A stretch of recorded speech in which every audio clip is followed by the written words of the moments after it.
is cracking, everybody? Yes, it's me. I'm back. Another stream on Wednesday. This is kind of Raj's me and his new kind of time slot. It just works better for both of us. It feels like I haven't talked to you in a long time because the game was Thursday, even though it's been our normal, we have a weekly show, but I haven't talked to you since, we went to 3-0. I think me and you talked. It might have been me, you, but a couple people that I stream with, I was like, man, by the end of the week, last week, we could be 3-0, and we did. We hit 3-0 Thursday. I haven't seen you since then. I know a lot of people want to probably look to the Cardinals, but I just wanted to get your fast. I call it the fast open on what you saw last Thursday. How are you feeling about the 49ers going into this week with the Cardinals? Feeling great, man. This team looks so well balanced. They haven't hit their peak. They're undefeated. They're scoring 30 points again. Another 30-point game.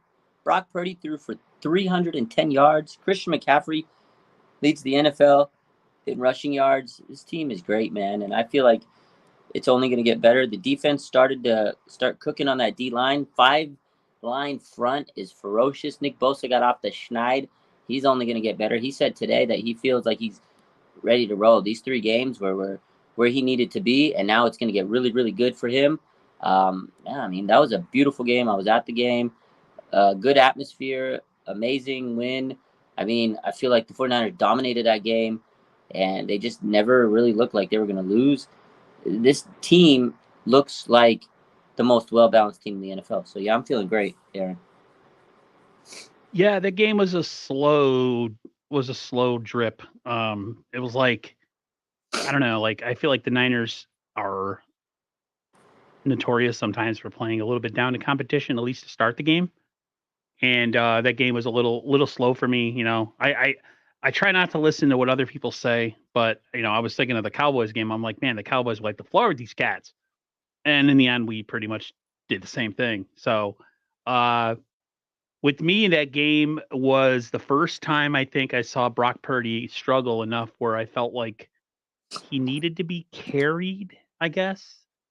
Jimmy Garoppolo got carried a lot. A lot of people always gave him way too much credit, and he was the catalyst. But a lot of times, you had the run game and the defense, and he won. And this was the one game. But if you do some deep dig on the game, you realize he was blitzed like 85% of the time. So it wasn't just like he was just, shooting, misfires all over the field. There was some reasons behind it. Teams are going to start adjusting to Brock, and I feel like don't be surprised if we see more games down the line where teams just all out come after him to try to see what he's got and test him, because up until that game, he hadn't really been tested by really anybody, I don't think. I mean, he looked a little shaky in the playoffs in the beginning of the Cowboys game, and, teams played him well, but this was the first time where I actually felt where I was like, man, he really misses Ayuk. He's inaccurate, yada, yada, yada. So I feel pretty good about the team because I feel like if that's their bottom, if that's their ceiling or basement, excuse me. Their floor basement. Why did I say basement? I'm a Northeastern person. Yeah, you guys have basements. We don't have basements. I'm in my basement right now. Yeah, so that was my thing. Like they can only get better. And it's so early in the year, bro. Like everybody's overanalyzing everything and making big deals out of things. Yeah, I love my guy Ted to death. He's very, very critical of Brock. He doesn't buy into the hyperbole or whatever they call it, the hyperbole. Yeah. But yeah, I could, that was the first game where I was like, okay. I mean, he's human. He's human. But at the end of the day, like you said, they blitzed him at a high rate, and he was getting rid of that ball with 2.34 seconds. So the fact that he was able to get rid of the ball, beat the blitz, and throw for over 300 yards, if that's a bad game, sign me up, Aaron, because when is the last time you've seen a 49ers quarterback throw for 300 yards in a game? That was actually pretty nice. And they didn't have Brandon Ayuk. Brandon Ayuk, when he comes back, he makes things so much easier because those two have a great connection. He knows how to get open, and he takes double teams away from everybody else. Everybody else will be open. But also, Christian McCaffrey is just bar none the best player on that football field on offense. This guy, 100 yards from scrimmage, 3 straight games, a touchdown. Guy's a monster, dude. Every week he does what he has to do. And they actually were able to get Elijah Mitchell involved in the game, and he still had over 100 yards from scrimmage total offense. So, I don't know. I was impressed by this team. Again, Giants were a playoff team last year. 49ers still dropped 30 points. Like, I don't know what else people want. I thought it was, maybe it wasn't Brock's like finest game. He didn't look great to some people, but when you, like you said, you had a week to look at the film. There were some really nice throws. There were some things that I was like, oh wow. I mean, we haven't seen this out of this team in a long time. And then the throw to Deebo Samuel at the end, the game clincher, get out of here. When he threw that to him, I was like, oh, there you go. Everybody that was crying all night could just shut up, because that was a beautiful pass. Back shoulder, Deebo, beautiful catch. Back shoulder fade, one of my favorite routes in football. That was nice. Corner's playing the guy's playing the ball. Beautiful. Real quick, we're multi-streaming right now. So if you're on Raj's channel, if you want to pop over to 49er First Takes, drop a like, drop a subscribe. That would be awesome. And vice versa. If you're on my channel, go over to Raj's channel. His RSF 49ers Live is his new channel. He's trying to build it up. So yeah, if you don't mind just helping us out a little bit, it helps the algorithms, helps everybody find us. That'd be fantastic.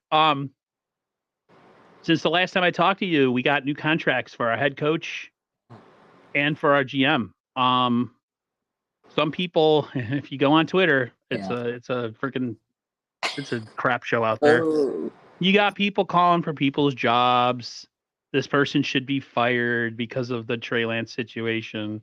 If they don't win the Super Bowl, everybody should go. You know, that whole thing. Back in the Walsh and Montana days, it was win or bust. You know, it's like, okay, and it's still the same now, but you do realize if like you reboot this whole thing, there's chances we might not be as successful, because this is Kyle and John's team doing things Kyle and John's way. And if somebody else comes in here, they have no allegiance to anybody. So I thought it was a great move to secure them both, because I think for everything we had to deal with in the past with not having front office and team stability, this has probably been one of the most stable franchises since 2017. What is your opinion? Yeah, absolutely, man. I thought it was an amazing move. These two guys have really changed the culture. This team was not winning football games, Aaron, for a long time after Harbaugh left. It was a debacle.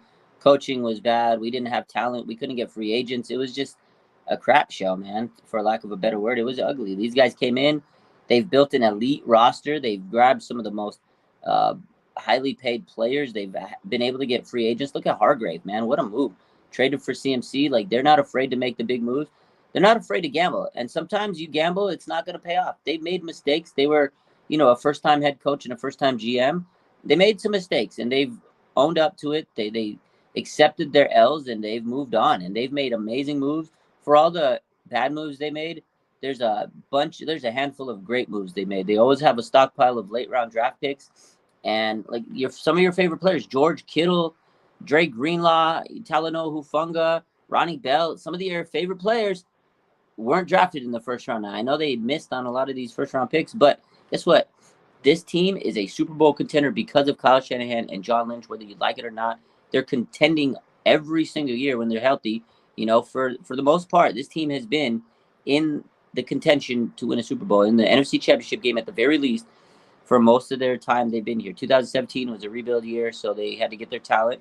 2018 was an injury year, and then 2020 was an injury year. But every other year, they made it to at least the NFC Championship game. That's pretty damn good if you ask me. So I think these guys have really done a good job. Kyle Shanahan today talked about it, and he says he was really thrilled, and he was so happy to be extended. And he also mentioned that they actually extended him at the beginning of the season, but it was just now that they made the announcement, because a lot of people were, oh, why are they making this announcement now? I can't believe it. Let them win the Super Bowl first. Chill. These guys deserve it. These guys are going to be here. They've brought stability to this team. You have a great head coach and a great GM that have brought winning back to this franchise. I'm happy with this team. Do I want to see them win a Super Bowl? Absolutely. And I think right now they're on track. They're starting off great like we wanted them. If they get that number one seed, it's going to be very hard to beat the 49ers in the playoffs. So I'm happy, man. I love Kyle. I love Lynch. Are they perfect? Absolutely not. Do they have flaws? Absolutely they have flaws. But I think it was a great signing, and I'm happy for them. They've done great things for us. Ariel Muro says, those armchair GMs always have something ridiculous to say, as if their opinions actually matter. or are actually going to be taken into account. 100%, my man. My biggest issue with people on Twitter is that they think if everything's going bad just for a little bit, you just fire everybody. They don't have any other option of who to go to, who's the coach, who's the GM. They just think, well, they haven't won a Super Bowl since they've been here, so we got to fire them. So you're going to get rid of a team or a GM and a coach who, other than two really an injury plagued year and a year where we were still rebuilding, you're just going to wipe the floor clean with that and bring in a whole other front office and coaching staff who might not be down with any of these players. I mean, they're going to keep some of them, but Brock Purdy could be gone. Some defensive players, if they run a different scheme, would be gone. Like to me, it's just there's the good about social media and there's the bad. Yeah. A lot of it's mostly bad It's a lot. nowadays. It's it's an echo chamber, if you ask me, of people just wanting to listen to themselves talk. Yeah. Like he said that none of these people realize that like whatever they say is not being taken into account by the franchise. So they need to shut their yapper. Yeah, I thought it was a great move because I think it gets it out of the way. And if anything, maybe the players see it as a thing of like, oh man, if I continue to do well, this organization is going to reward me for my hard work and my dedication and my great play. So right now, as we speak on September 27th, 2023, all's pretty good in 49er land. Doesn't mean it's going to end good, but as of now, all's pretty good. We're 3-0, relatively healthy. I got some guys dinged up. We'll talk about that. But for the most part, we're on track as of now.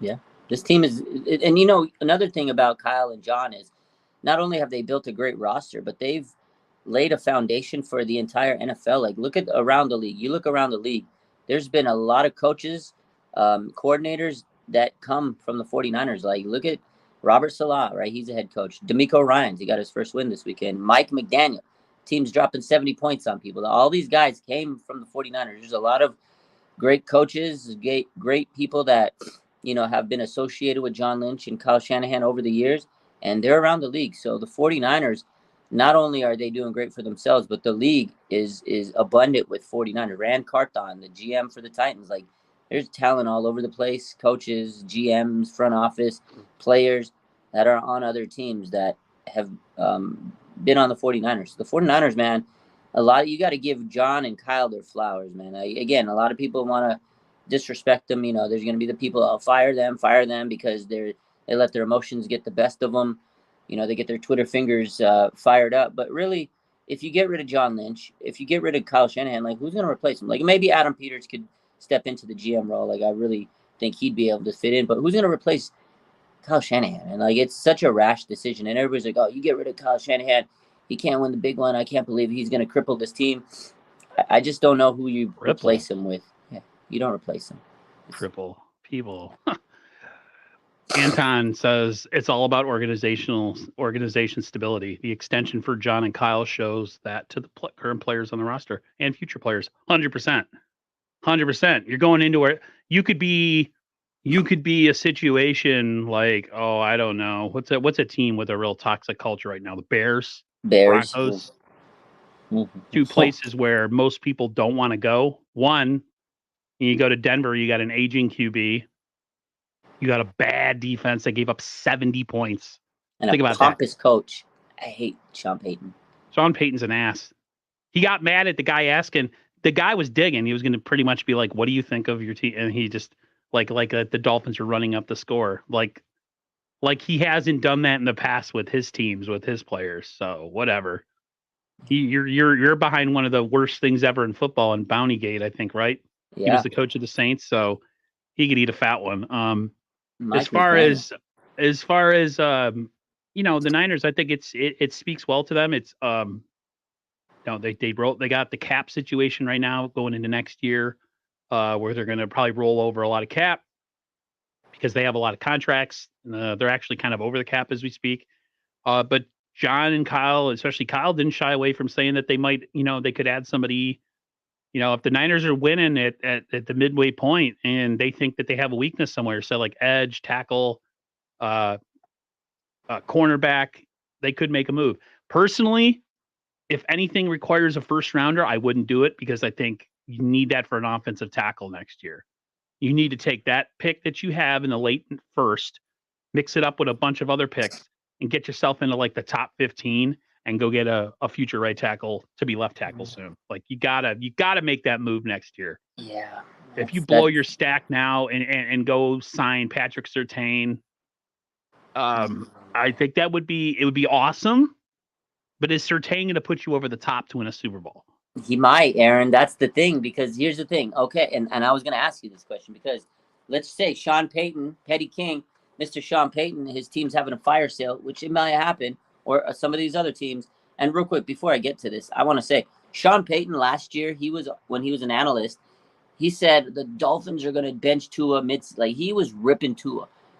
And Mike McDaniel, he benched him after he dropped all those points just to make a point to him. Yeah, we benched his ass against you, and we lit 70 points on the scoreboard because of Tua. I loved Mike McDaniel for that. Like, this man threw shade. Got a little bit of that Kyle in him. Yeah, he had a little bit of that. He got that dog in him, yo. Mike McDaniel got that dog in him. And then he had the foot on the throw. He could have pushed. Had 70 points. All they needed was a field goal. And he said, I'm going to have mercy at 70 points. He had mercy at 70 points. I love Mike McDaniel for that. They didn't even offer this man an interview a couple years back. My brother was just telling me that before the stream. And I was like, I did not know that. That's another reason to put 70 fat ones on him. 70 on him. And he used to be the ball boy for the Broncos. But anyways, I digress. So going back to Patrick Surtain. So, Aaron, imagine you have an elite cornerback, Patrick Surtain, and you get Mooney Ward. That might put this team over the top. I love Diamond Lenore. You can move him to the slot. You'd have an elite secondary with an elite pass rush. What if that's the move that takes this team over the hump and they can get a Super Bowl? And you have to sacrifice the first round. You might not have your future left tackle. What if you get this one Super Bowl? I wouldn't do it. The only way I would sacrifice a first rounder is if I can get Brian Burns from Carolina. Okay. That would be the only You think move. that puts him over the top over Patrick Yes. Surtain? Okay. Yeah, Burns and Bosa and Hargrave on the same line. That's pretty badass. I mean, It's nice. Surtain would be awesome too. But my thing with the pass rush right now is they have a lot of good grades and they get a lot of pressure, but they're not getting the sacks yet. I want to see some more sack. Like Drake Jackson, 2 weeks in a row, non-factor. He blew his stack in week 1. Everyone was like, woo, including myself. Yeah. And he's been pretty silent since then. So it's tough. It's cool that we're even having this conversation, which means that we're like happy and that the Niners have given themselves a shot. So it's always like, it's a positive conversation. It's not like we're selling at the deadline. Ariel says Bill Belichick and Andy Reid didn't win Super Bowls right away. It took them a minute. A lot of fans are super impatient and ungrateful, and they forget what the pre and post Harbaugh years were like. Absolutely. It's funny, Ariel, you say that. People will attack you for that line of thinking because they'll be like, I knew he was going to say that. Oh, well, you want to go back to the Harbaugh years? Like, that's the only argument. But it really is. Like, do you really want to go back to that time? Before, he said the pre-Harbaugh. Post Harbaugh was bad. Post Harbaugh was bad. Pre Harbaugh was worse. What was what, bro? Mike Singletary years, the dude Nolan dropping years, his pants and mooning his players. Like, what are you Dennis doing? Erickson. Oh my God, Mike Nolan. Mike Nolan. When Dennis Erickson was the coach, I was done. I was like, get this old man off of this team, please. We got rid of all our talent. I remember too. They had no talent. They had no talent. Alex Smith came in. When they drafted him, he was set up for failure from the jump. That was People ask how Aaron Rodgers would have done. I think Aaron Rodgers would have struggled too. I agree. I mean, he's a Hall of Fame. He's going to be a Hall of Famer, no doubt in my mind. You could hate him, love him, despise him, want to make babies with him, whatever. Like, he's a really damn good QB, but even he in that situation, they had nobody. They had Frank Gore. That was pretty much it. Yeah. Frank Gore came in the same year as Alex Smith, right? Like he was like a third or fourth or third round pick. They had Arnaz Battle. That was their wide receiver one. Arnaz Battle. You remember that guy? I thought he was going to be a dog, though. I remember playing Madden back in those days, and I was just like, okay, you know what I'm going to do? I'm going to simulate the season, and I'm going to take all my cap money and build myself a Super Bowl champion. And every year I'd buy Madden the next year, and the Niners would suck ass again, and I'd be like, okay, this is what I'm going to do. I'm going to simulate my season. It was every year. Yeah. Now it's like we're so good. I don't need to. Hell, you could just win it with the team they have now. Yeah. Right, and they're highly rated and everything. Question for you: is the Arizona Cardinals game a trap game? Because Dallas is looming another week down the road, and I know a little bit of whatever has come off of the Rose because of the loss to the Cardinals. But I feel like if there's any team that we can't sleep on, it is the Cardinals because they're a division rival. They got a quarterback that can move, and they have a running back that in the past has hurt us. So that being said, are the Niners going to, go into this game and kind of overlook these guys? Or do you think Kyle's already talked about it, probably already presented it to them, and they're going to go in this game and smack these dudes around like they should? I think this team is super focused this year, like none other. Like I know they're always focused, but just a different atmosphere, a little different vibe, if you will. I don't think they're going to be looking ahead. I don't think they're going to be looking towards Dallas.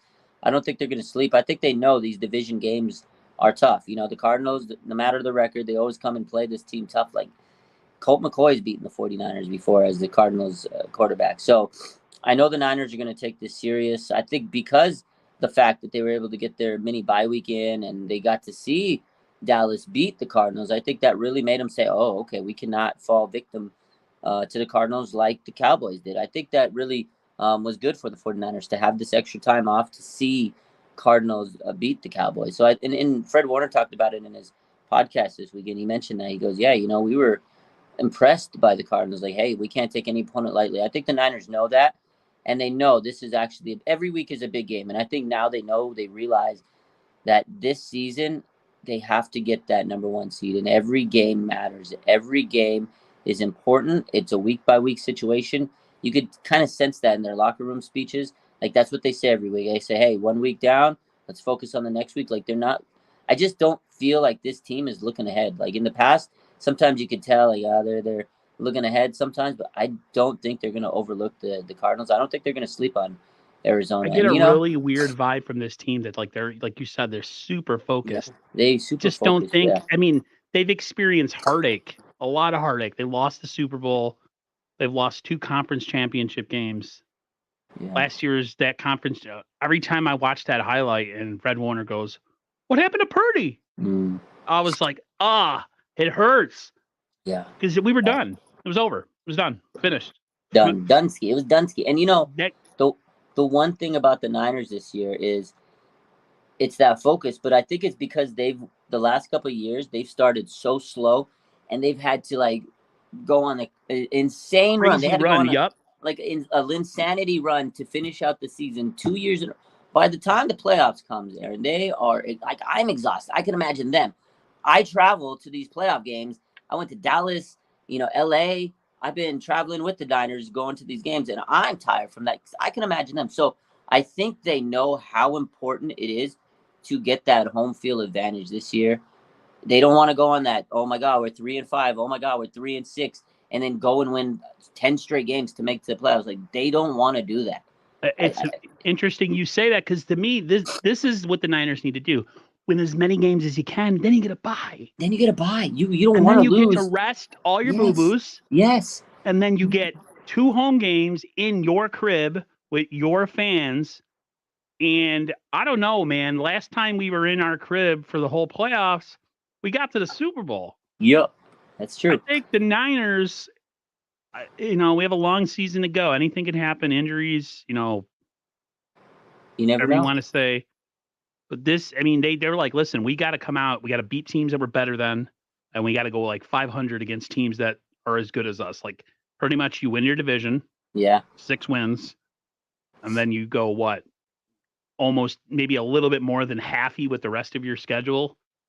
I thought the Niners. I picked the Niners to go 13-4 this year, I did too. regular season. I think they drop maybe a game to say like the Ravens or the Bengals or something like that. The Niners are going to lose a game or two this year. It's not the end of the world. Yeah. The thing they got to do is take care of that division and be good in their conference. Like, Yeah. take care of your conference stuff and your division stuff. They need the number 1 seed. I would love to get a rematch with the Eagles and have them come in here and we freaking bitch slap them. Come to in our Levi's. house. Come to Yeah. Levi's. I don't want to go to Philly. Listen, that's absolutely true. They need to come here. Plus, so the their Niners fans can are be- garbage. They're so bad. Such garbage. Dude, listen, I would have been in prison because if I got hit with a battery or something in the head at a game, I'm going to punch you in the face. Like, it's going to happen. And I'm going to get killed because there's going to be like one guy fighting like 70 or 100,000 or whatever, how many people are in that stadium. So Yeah. I can't believe people actually went to that game and put up with that trash. Like, players' wives were dealing with it. Like, you scumbags. But they've always been scumbags. They were cheering Michael Irvin when he almost got paralyzed. So that's all you they're need to know bad. about the Eagle people. Philly in general, like sports fans in Philly are built different, man. I remember when I used to watch baseball, a guy, I think it was it JD Drew? He was the outfielder. I think he was on the Phillies for a minute, and then he went to the Cardinals, and he came back to play Philly. They were throwing batteries at this guy. I was like, holy smokes! It was a different mentality that they were throwing. They were booing him, throwing batteries at him because he went in free agency to the Cardinals. I was like, oh my god, these guys are disgusting, People man. throwing batteries. Who the hell throws batteries at people? Batteries. What the hell's the matter with you? Can you imagine getting pelted by a battery? That hurts, dude. Oh, yeah. What was I going to say to you? Let's let me go back to my banners here. One thing that I was shocked and also not shocked with at the same time was just how different this offense played without Brandon Ayuk last week. Brandon Ayuk is a pure ass route runner. Love Debo to death. I really do. But like, he's just not. He's not the type of guy that you throw a ball to when he's covered. Like, there was that slant that Purdy tried to throw and it was knocked away, and it was just like he doesn't get that separation, say like Ayuk does.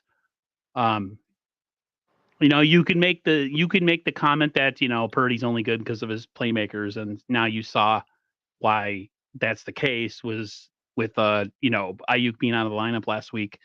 I can see a little bit of that. Like, okay, maybe he has got a really good cast of guys around him, but what are you going to do about it? Are you going to like not like, oh, screw it, let's get rid of them all?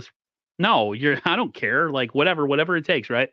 How is important? Because it seems like from what people are saying, he's going to be back this week. How important is to get him back and get him back on the field? Brandon Ayuk's extremely important. We all know he's locked in to have a big season. He's on a contract year. His separation, route running, his hands, they're incredible. I think also he just has a good timing with Brock. I think their chemistry's really solid. I'm not saying that he doesn't have good chemistry with everybody else, but I feel like his chemistry with Brandon Ayuk is a little better than some of the other guys. And you can see in the red zone, Brandon Ayuk attracts so much attention. He's like a magnet for the secondary because he's able to get open so fast that when he's not there, he doesn't draw the double teams. And it was easier for the secondary on the defense to cover the 49ers. So I think he's extremely important. But I will say this, Brandon Ayuk, as much as a route runner he is, we all know he's the more complete wide receiver than Debo. But, Debo he ran some nice routes on that game against the Giants. Like, yeah, he wasn't perfect, but Debo, he's back to his 2021 self. He had himself a game. He ran some nice routes. That touchdown pass he had, that corner route, bro, he routed that secondary. So, end of the day, yeah, Ayuk's the more polished receiver, but Debo's a dog. He does it in a different way. He's going to bloody your lip. Shout out to Ronnie Bell. He stepped up. Those young guys making the opportunities count. He made the most of his op. I think you talked about Ronnie Bell possibly stepping in and having to do something, and he did. He did. He sure did, man. He made me proud. But I will say, as good as those guys are, they definitely need Brandon Ayuk because you can see his presence was missing, especially in that red zone because the 49ers could have dropped 40, 50 points in that game if they wanted to, but they just weren't sharp in that red zone. And then Jake Moody had to bail him and get those field goals. But shout out to Jake Moody, too, for knocking them down. Yeah, let's talk about that real quick. We'll go back to Ayuk and stuff. Moody, sure. How I was worried. You were worried. I mean, I think you were a little more positive than me. You're like, Aaron, he'll figure it out. He's Yeah. gonna figure it out. I was just like, I don't know, man. I think he might have lost it. I'm a New Yorker, guys, so like I give up on people really fast. That's just how it works. Okay. Same thing with women. Like if they don't give me the right vibe, I'm like, next. Yeah. You're out of here. I'm too old for that mess. But like, yeah, I was just like, wow, he hasn't missed a kick since the start of the season. I don't want to jinx him. Knock on Formica or wood, whatever this is. He looks good. He looks calm. He looks like nothing, like whatever preseason hijinks that he was pulling with us missing kicks. It was just all for naught. It was just all a ruse to have us lower expectations. He looks good. Yeah. He looks great, man. He looks poised. He looks like a veteran kicker out there. He looks like a franchise kicker. He looks like a third-round kicker. Shout out to them because you're right. A lot of people were doubting him. They said, "Go call Robbie Gold. This is it. Oh my I God." was one of those people. Everybody was kind of hitting the panic button. I was close to it. I said, "Man, I think Moody can turn it around. It is preseason. We'll see how it is in the game versus the preseason." I think there was a lot of pressure, and whatever happened, and he's moved on from it. And man, that guy has been clutch money. The guy hasn't missed a field goal. He's cha-ching money. He is cha-ching money. Absolutely, he's my fantasy kicker, Aaron. That's how good he is. Yeah. Hi, my name is Justice. I gotta say, I can barely see your profile pic, but I got the same jacket. So Ooh, I like that. represent. I got that Faithful of the Bay jacket. It's a big size for me because I'm a big nice guy. one. It looks huge, but I got one for my nephew too. He works out, but he's a thin kid. So I got him like a medium, nice and tight. So it looks all nice and, ripped on him and stuff. But yeah, I got that Faithful to the Bay jacket. Don't tell me you have it too? The gold one. You have the gold one? Yeah. I have the You red. have the red one. Oh yeah. If if I had money to waste, I'd buy the red one too. Nice. It's nice. Yeah, it's really mine's upstairs on the coat hanger. The coat hanger goes like this when it's it's so heavy. I remember I was snow blowing my driveway last year and I had it on with like my Niners hat. I was just like repping like, yeah. I love this jacket. It's a nice jacket. It's so beautiful. If I go to a Niners game and it's cold, I'm bringing that. Yeah, it's a nice one. Where are the Moody haters at? I was one of them, Justice. I wasn't a hater. I was just like, really? We spent all that on this guy and he's Dookie cheese, and then like he shut me up. And I'm glad. I'm all about wanting to get shut up by players. I might be super like whiny and like impatient and stuff, but I'm one of those people like, prove me wrong. I want you to prove me wrong. Please prove me wrong. So yeah. I fired up. I love how he comes in here and says the same thing all the time. Better score over 30 because we got Brock Purdy. Yeah. I love it. I like the hoodie Aaron got on. Where from? I forget where I got it from. That hoodie is nice. Yeah, it's nice. It was like some off-brand website. They had to make it. The only problem it has, so I have the sleeves, even for me, I'm a pretty large guy. The sleeves are gappy on the end. So what I do is I fold them and then I just roll them up like this. Okay. But yeah, it's pretty. Literally beautiful. Yeah. And it matches my hat. And no, it's not mustard. It's just the camera light. I have the ring light, so it makes everything look like really mustardy. Yeah. Like I appreciate that. I spend way too much too much money on Niner stuff. I was telling my other stream. Right. I was telling my other stream, I'm a big nerd, right? So if I could, I would have like a life-size standing Darth Vader in the background. Ooh. I would have a life-size Optimus, well, not life-size, but like an Optimus Prime. A big Superman outfit with the with the arms like that. Like I'm a huge nerd, like comic book, movies, Star Wars and stuff. But all my real love and all my money goes to these guys. So that's just what it is. Same. I appreciate it. Thank you. And his jacket's nice too. Rogers, that's pretty. Yeah, that red one's nice. I love it. It's too hot to wear it, but I had to throw it on.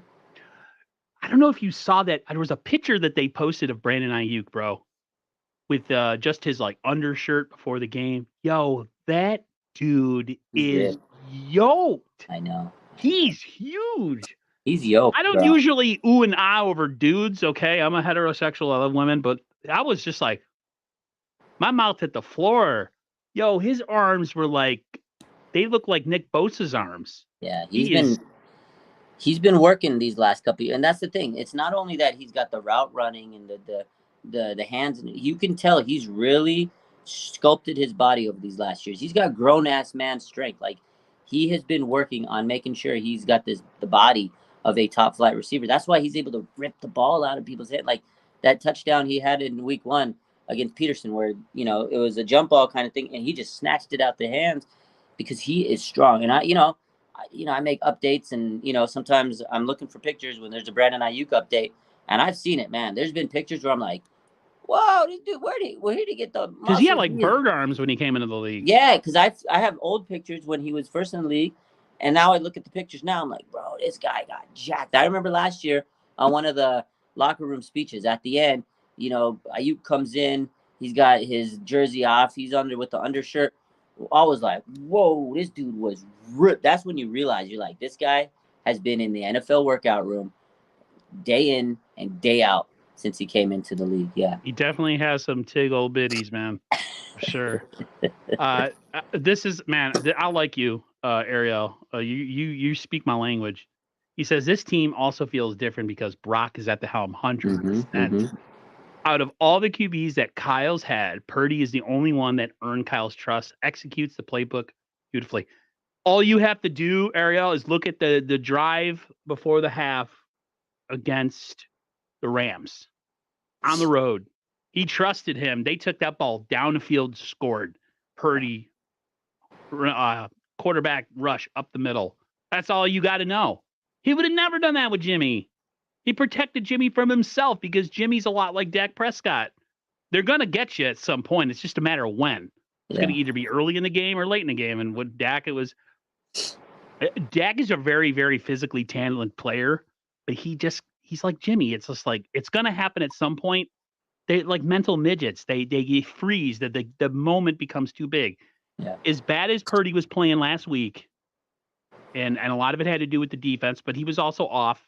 That man never once, if you look at his face, he is the same stoic. Nothing changes. He doesn't get like Jimmy. I saw some highlights of Jimmy from the Raiders game.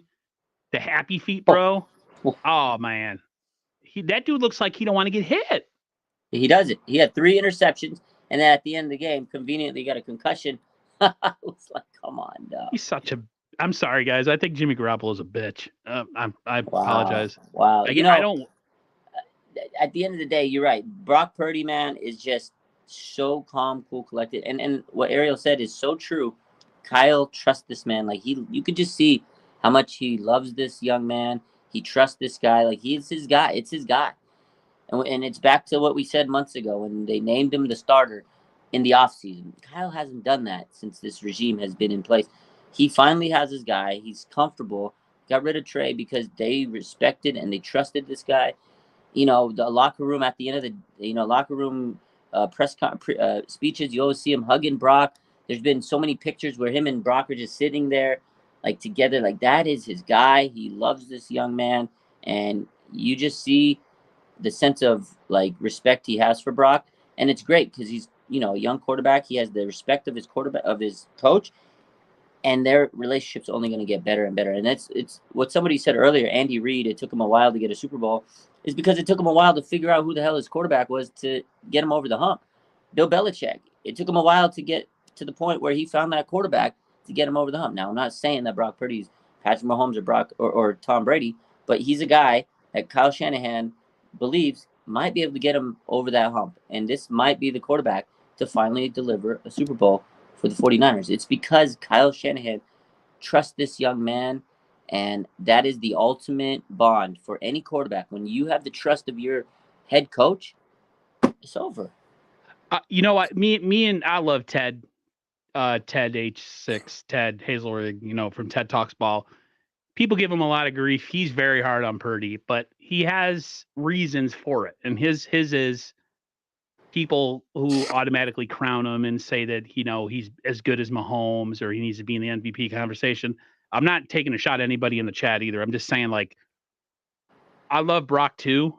I'm a Brock Purdy stan. Okay, I'll admit it. However, I can call out people's inabilities and weaknesses, but still love them. Right? Like he doesn't have a big arm. Right? It's obvious. He's not a big guy. That's obvious. To me, what Brock has, if you just all you got to do is take a look at Justin Fields. Right? He is exactly what I'm talking about when I say you can have a big ass. You can be big, have a huge arm, mobile. You have all the prerequisites for an elite quarterback, but up here, he's tiny. He doesn't. He doesn't. They showed a clip of him. He had two wide open wide receivers. Neither of them. Purdy, for all the crap people talk about him, about his arm and his inabilities, he sees the field very, very quickly. Yeah. That's why I was shocked when I watched the Giants game. I was like, what the hell's going on with them? I didn't realize that, because I get locked in when I watch games. I'm not paying attention to fronts or blitzes. I'm just like watching the 49ers. I'm not paying attention to the defense per se. And then, I was like, okay, that makes sense because, he hadn't played like this up until that point. That was really loud. What was that? I was a text. I got a text coming in. Oh, okay. My other phone. Let me silence this. I was like, what the hell was that? Yeah, we're good. All right.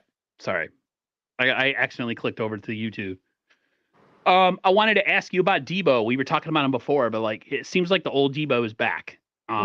He looked impressive in that game. His old self breaking tackles, doing Debo things. He is a little bit dinged. I don't know. Do you know anything personally how bad he's doing? I know his ribs were hurt. I don't know exactly. I don't know what the injury was. Do you know? Did he land on the ball? Yeah, he landed on the ball and he hit himself landing on the ball. That's what he said last week. So Kyle said after the game that he had a rib injury, just soreness. He said it was just soreness.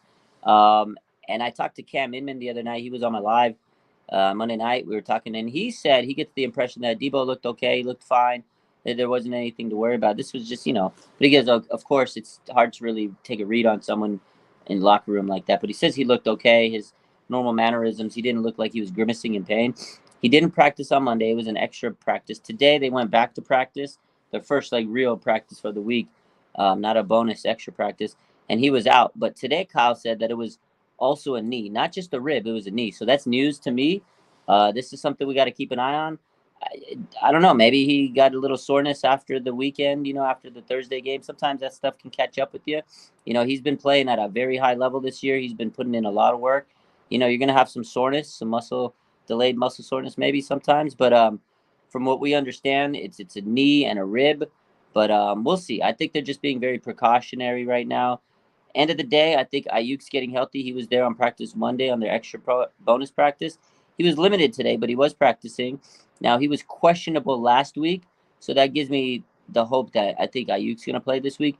Now, if Ayuk plays and Debo has to sit out, I think that's okay because last week it was kind of the same situation. Debo was able to go crazy when Ayuk was out, so I think we're okay. But if both of them miss time, then it's a little scary. Yeah, this is a thing for me. Like, okay, we're getting all the teams that we should be beating, right? Yeah. So I'm not big on being upset if certain guys sit out certain games. Yeah. It's the Eagles and the big time, the Bengals. I want all my chess pieces on the board. You know what I mean? Yeah. So Yeah. I'm not necessarily too worried. We have a lot of weapons. We got Kittle. That's one guy, and I don't know. This isn't a topic of mine, but I want to know. We haven't seen Kittle really go after it yet. Are we going to see a Kittle game versus the Cardinals? I feel he's had some good ones versus the Cardinals in the past. Sometimes I look at Kittle and I'm like, is he like past his prime? Is he washed? I don't know. Do you get that sense a little bit, or are you way more positive? And I know everyone's going to attack me for it, but like sometimes I watch Kittle and I'm like, he just, I don't know. He's just like he hasn't like. The thing with Kittle, I mean, he's not the focal point of the offense because a few years back he was the weapon. He was the offense, right? We didn't have many other options, but now you have so many options. When CMC came to town, that took Kittle down a few rungs. Debo's back healthy to his 2021 form. You have Brandon Ayuk on a breakout, so it's like Kittle might be the fourth option now. It's not that he's washed. I mean, and again, the last game, Thursday night against the Giants, he had 90 yards. He's 7 catches, 90 yards. But it felt like it was a quiet 90 yards. Like nobody talked about it. It was actually a pretty good performance. I thought he was going to get between 75. I think 75 to 90. I said about that many yards. I did say a touchdown. I said 7 or 8 catches. I think he's going to have 75 to 90 and a touchdown. The only thing he didn't do was get the touchdown. He had exactly the stats that I kind of thought he was going to have. I feel like Kittle's delivering, and he's blocking really good. He's doing his thing. I just think that he's not the main focal point anymore, and he was a couple years ago. When I play Madden, he's not my main focal point. It's Debo, it's Ayuk, Debo, and McCaffrey, and that's pretty much it. And if Kittle is your 4th best option, I'll take it, Aaron. I'll take it. Well, the routes that they have Kittle running that game, if you run with the Niners offense, they're tough routes. Like they're not like, easy. I use the slants and crossers, but like his are always like deep outs, like middle of the field and then out. It's like those are big time throws. And every time I try to force it, it's an interception. So it's even with me on Madden, it's like he has a hard time. We have so many. Hey, listen. My thing with the Niners is, like I told you before, like I don't really I'm not scared if anybody misses time right now. I'm more or less, if we could just keep reeling off wins and get big leads early, I don't care. I'm not the Dolphin. We don't need to score 70 points. 35 is enough for me. You know what I mean? So if people need to come out and get a rest, I'll be all right with it. If they score 30 points every week and give up 14 points a week, which they're averaging right now, I'll take it, Aaron. I will beat every opponent 30 to 14 on a weekly basis, and I will be. I think we could compete with the Chiefs if we score 30 points a week. 30 points. I agree, because there was times we'd be watching these games, Aaron. I was pulling my hair for them to score 20, maybe sometimes 17. I was like, just get me 17 to 20 points, and I'll be a happy guy with this defense. 30 points is incredible for this team, because there were times where I tried. I was like, just score 20 points and you can win this damn game. Yeah, like your defense. We're at a point right now where the Niners defense isn't the focal point like it used to be. Yeah, like exactly. We can actually have what happened? Well, we switched. That was weird. We can actually have an off game where our defense plays poorly and the offense will be all right. Before with Jimmy, it was like, if we don't hold the team to 13 points, we're effed, because we're probably sweating, only going to. I was sweating. Right. I was like, okay, if we can hold them to 10 to 13 points and we can score 17 to 20, okay, we might win this game. Sweating every week. Now I'm like, okay, they're going to drop 30 points. We can give up 20 points and win the game. And, it's nice. It is nice to have a good offense and an elite defense. The defense is only going to get better. This team, like I said, they are the most balanced team in the NFL. They can drop 30 points and they can dominate your team on offense. Like, their defense is scary. And I think Steve Wilks is still trying to learn how to utilize these guys better. Fred Warner, Nick Bosa, all these guys. He's just trying to figure out. He's never had players of this magnitude. Like, let me be honest. Steve Wilks has never had players this good on his teams. He's never had these types of players. No, they were horrible. They were terrible. And now he's got Ferraris coming out of every aspect of this defense. It's like, okay, I got to figure out how to drive these guys, these Ferraris. Like, look at today in practice. You had Nick Bosa teaching Fred Warner how to do pass rush. I was like, oh my God, this is going to be crazy. Those are like two Ferraris teaching each other how to go fast. Oh my God, man. You want to see fast? I'll show you fast. Somebody I like fired up 49ers. He's like, Miami scoring 70 points only means that the Denver Broncos super suck. Yeah, they're pretty bad. 70 super points. Suck is like my new word. I wanted to touch on the fact that Nick Bosa kind of had his coming out party. He only got 1 sack, but he had the pass rush was there, and I guess I'll kind of mix this in with the old 5-man front that they were running. I feel like they're close. This defensive line is close. They had a lot of sacks in the first week. The last 2 weeks have been kind of scarce, which is weird because the Rams gave up a S-load of sacks this past Sunday, which I was like, I guess the Niners didn't do their job getting to, but every game is different, right? It's a divisional game. They know what's coming. Quick release. Yeah, quick release game. What's your thinks on Bosa? I mean, do you think he's there yet? I feel like he's really close. I mean, I can't say I need to see like a 3 or 4 sack performance, maybe more like 2 or 3. I think everybody does because Miles Garrett's having them, TJ Watt. Everybody wants to see that like monster 3-4 game. I think Bosa is where he needs to be right now. I think he'll continue to have multiple sack games, and I think today he even said, he goes, the extra couple days was nice. He goes, I'm where I need to be. I think having that sack was big for him on Thursday Night Football. I think that was what he needed. So I think there's just been a lot of pressure on him. I don't think he was in complete football shape. He even said today, he goes, I wasn't really in football shape. He goes, I feel like I'm there now. I think that sack is going to open the floodgates for Nick. I think he's fine. I think now we're going to see Nick Bosa play the way Nick Bosa needs to play. I think those first few weeks, there's a lot of pressure. I'm sure he didn't sleep much, and he was trying to get back into the groove of playing It's football. funny that you say that because there was talk that, and there was an interview or somebody interviewed him, and he said he's like really like super because of the contract. He's like he feels like he needs to like perform, I and think it's he like does. he's got a lot of pressure on him right now, Yeah. which makes sense. Yeah. I think the pressure's off of his shoulders now that he got that sack. Get And it I out of the think way. I think now he'll be fine. I think you'll see at least 2 sacks on Sunday. That would be fantastic. Your thoughts on Ronnie Bell? How he looked in Thursday's game? I was very, very pleasantly surprised. Like you said, the Niners left a lot on the field. Me and you were speaking the Ronnie Bell praises before the season started. I'm a big Ronnie Bell guy. I might have went a little too far saying, we could always we can move on from so and so. If Ronnie Bell, I still don't want to move on from either Devo or Ayuk, to be honest with you. But Ronnie Bell, if he becomes more than what he is, I mean, it could be a thought. But how did you feel about him? Love the guy. I loved him in college. I followed him, watched a lot of Michigan. So I knew he was a hard worker, blue collar type guy, type of guy that I feel Kyle Shanahan would love. And that's exactly what he is. He does everything you need him to do. He'll go run the routes. He'll go and block for you. That's what Kyle loves. When he gets an opportunity, he's going to make the most of it. He's very physical. He has the ability to get the yards after the catch.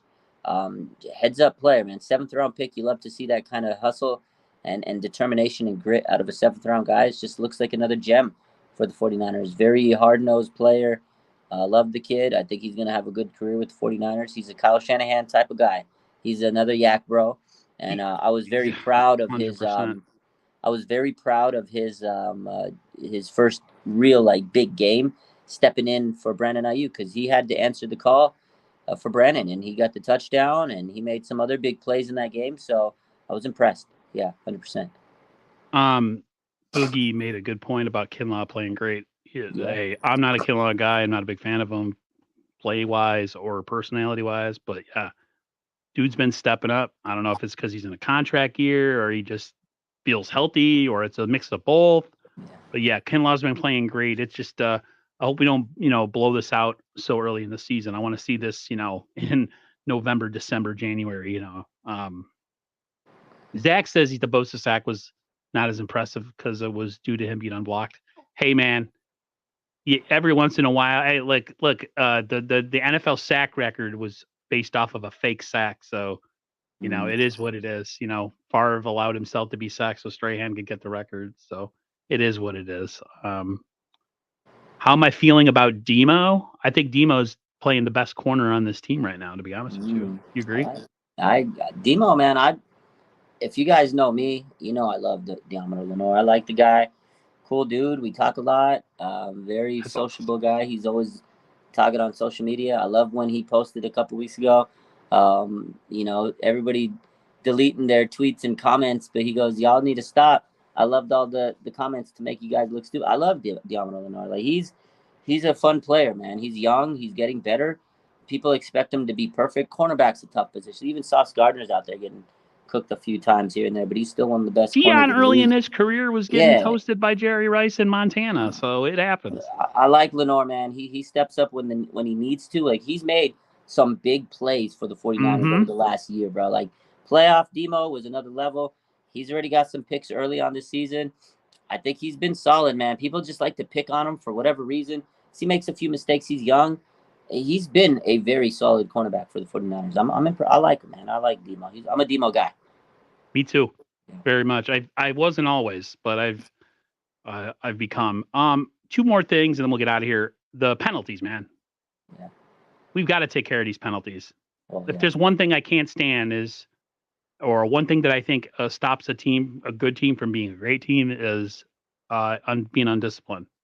I just think the Niners need to figure out a way. I don't know how you do it, but what's your thought? What's your thought on the penalties, man? Because Yeah. they piss me off. Yeah, so going back to Diablo Lenoir, I feel like some of his issues have been the ticky-tack, those penalties. The 49ers last year, though, they opened up the gates with a lot of penalties. I remember they came out and they were a very undisciplined team. I just think over time, things will kind of settle down. Offensive line has made some big mistakes offensively. I feel like Spencer Burford's made some mistakes. Like Drake Greenlaw, that's just the way he plays. I know people are like, he's got to chill. He's just I was mad, but at the same time, I loved it. I'm sorry. he's a physical, like that's just his game. I feel like the refs know that, and he's kind of got a bad rep on him. So He's like Dennis Rodman back in he's the day. gonna get called for that stuff. But Yep. he's just a heady type of guy. He's like a Draymond Green type guy. But I feel like eventually things will even out, and they'll be a little bit more disciplined. It's early, man. These guys are hyped up. They're scrappy. They want to make big plays. I'm not too worried about it because they're winning games. And last year, those penalties were costing them. And their penalties were worse last year. It was these last couple of years in the secondary, you had Josh Norman, like hitting people, grabbing people, eye gouging people, Then you had like other players really messing up, and the penalties were bad. This year, it's like tic tac stuff that could go either way. Like Greenlaw, some of his penalties, I'm like, oh, was that really a penalty? So I'm not too worried about it. And again, Diablo Lenore, a lot of it's just technique. It's just leverage. It's just he's a physical guy, and the league doesn't like those physical corners, And Yeah, they Spencer like that Burford, wide open trash where yeah, people just yeah, get wide open. Yeah, they Spencer like Burford, they like the Puka Nakua games where guys yeah, catch 15. exactly. They want to encourage that. The only guy that I feel like really needs to really clean it up is Spencer Burford, because some of those penalties, I'm like, all right, dude. It's like Eric Crocker said the other week. And I love this analogy, and I use it all the time. Is he was I know eating what you're saying. crayons, the crayon analogy. I was like, oh man, he must be dumb as bricks if you're eating crayons. But yeah, he needs to clean it up a little bit. But otherwise, I'm not too worried about these penalties, Aaron. What do you think about Trent Williams punching that one dude in the face? You fuck around, you're gonna find out, man.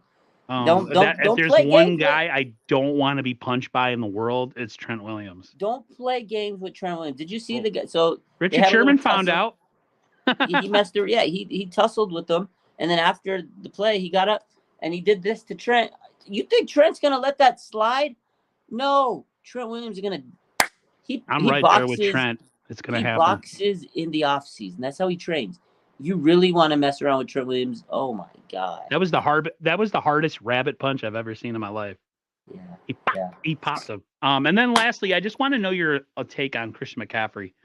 What the hell do we got to do? I feel like I think there's a lot of overuse going on right now. I like to see other guys get involved. Is this more or less that Kyle doesn't trust other guys, or people have fallen out of favor, or is he just on the, is he, because he said he hadn't been paying attention, that he needed to do a better job. You think that gets straightened out? As I know there was we had a lot more of Elijah Mitchell in the last game, but up until that point, we hadn't seen it. Are you worried about it, or you think that's something that'll get that'll work itself out? It'll work itself out. Kyle said that he needs to get Mitchell involved more, and he did. So I think moving forward, they will. But you got to remember, the 49ers aren't even using him nearly as much as Carolina did. The thing with CMC is, like, people don't. This guy is This is a superstar. Like, I don't think people realize how good Hall of Fame level McCaffrey is. talent, baby. He is an elite superstar. When he was not on the 49ers, I used to sit there and watch Panthers games something just to watch. I was like, God, this guy's such a good football player. You saw the clip that was posted on the NFL when he was in Pee Wee football. A little kid, he was shaking like he was destined to be in the NFL. He's had that dog in him since he was in the NFL, since he was a kid. Like, this is a special player. So I don't blame Shanahan for sometimes, like, he probably gets mesmerized. He's probably like, oh my God, look at the things I could do at CMC. I can't believe I have Christian McCaffrey on my team. Like, I think he wakes up every morning, because I wake up every morning still sitting here like, the 49ers traded for Christian McCaffrey. Like, I know. I still do the same thing. It's tough not to give him the ball, because every time he gets the ball, it's like positive yardage. You just watch him move, the patience. Like, he's so strong, man. He is one of the best football players, not just in the last decade. He's one of the best football players I have ever seen played this game. He is that good, man. So I He's get it. all I can that see and a why. bag of chips. I can see why Kyle just doesn't want to give anybody else the ball because nobody's as good as him. But I think as the season goes on, they'll continue to add more of those other guys in there because they do need to keep him fresh for the long haul. God, he's so good. It's hard not to give him the ball. I feel like Kyle has a picture of him either in his wallet or on his nightstand, or It's both. probably his phone wallpaper. Yeah, I It's got him. D-ball as mine. I have something 49ers, but I think I have my backyard as my phone pick because it's so beautiful. Okay. All right, brother, man. We hit about an hour. I figure that's the perfect time to cut it off. Anything else going on with you this week on the channel or anything else? Nah, just keep following the page, keep following the grind. RSF 49ers live on YouTube. Appreciate the shout out earlier. We're just trying to build this channel, rebuild the YouTube community. Other than that, watch the game, and hopefully we win. And Monday, I'm moving to a new place. So. Nice. One of the guys in the comments earlier said he would help you move. Real quick, Raj has a really, really fantastic Instagram. So go check that out too. It's popping. It's got one of the best 49er Instagrams out there. So make sure you go check him out. He goes live constantly. Probably go live after the game. He a lot of times will go do a stream and then he's on there, or we do a stream or before a stream he's on there, and then he comes to my stream, and then it's he's good. He's 49er content overload right now. That's what we do. We have content to the moon, baby. But appreciate you, Aaron. Yep.